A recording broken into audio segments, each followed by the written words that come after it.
you have to organize your life. And I think any new parent has to figure out how to organize their life. They have to decide what is your life and how are you now going to make it work. Well, we have to do the same thing. We just have to make it work with a few more hours in a day than a lot of other people. And you schedule everything around how that's going to fit. You have to go to school, so then you might have to get up earlier. You want to go out to dinner, so you have to decide, do we stay up late and do treatments after dinner, or do we do an early treatment before dinner and be able to stay up later out at dinner? So you kind of have to daily figure out when it's going to work best and how you schedule it into your life. The treatment portion of it, because you're stuck in one spot. They're attached to a nebulizer or a vest, so it's not terribly mobile, but it's not unheard of to be mobile. Medications are just part of Quinn's life. He has taken his medicines since 2 weeks after he was born, and he doesn't know any different. And it's just part of their life. Everybody takes something every day, be it vitamins or health medicine, and he does too. And to be open and honest about it, just because they're little doesn't mean they don't know what's going on. He knows he has to take medicines to help him breathe and help him digest food. And he knows Daddy has to take a vitamin and I have to take a vitamin, and he knows what those are for. So we're just very open and honest when it comes to the medicines.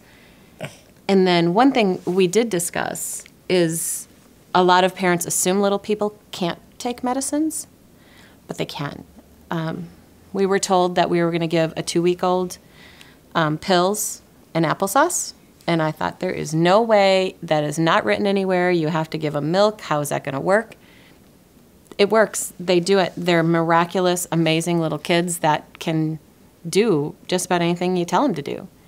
So I think parents assume they can't do the treatments or they can't take the medications, and they really can. And we really found that out.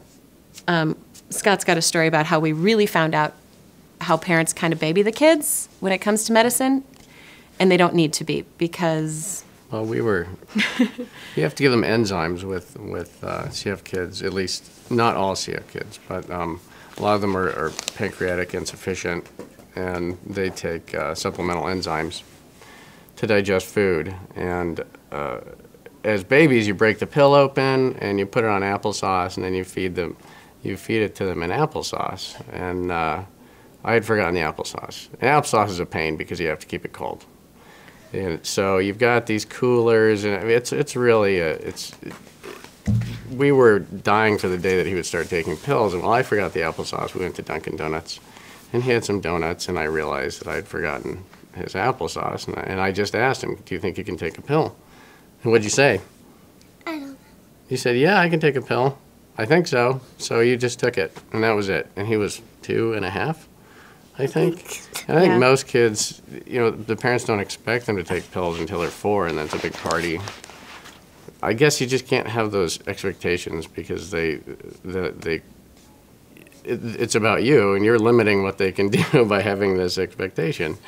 And that's something we learned, luckily, early on, not to have those expectations. And I expect Quinn to start his own therapy and do his own things. He's 5, and he's capable of a lot. I mean, he obviously needs to be monitored and that kind of thing, but he's really capable, a little guy, and I think most kids probably are. Yep.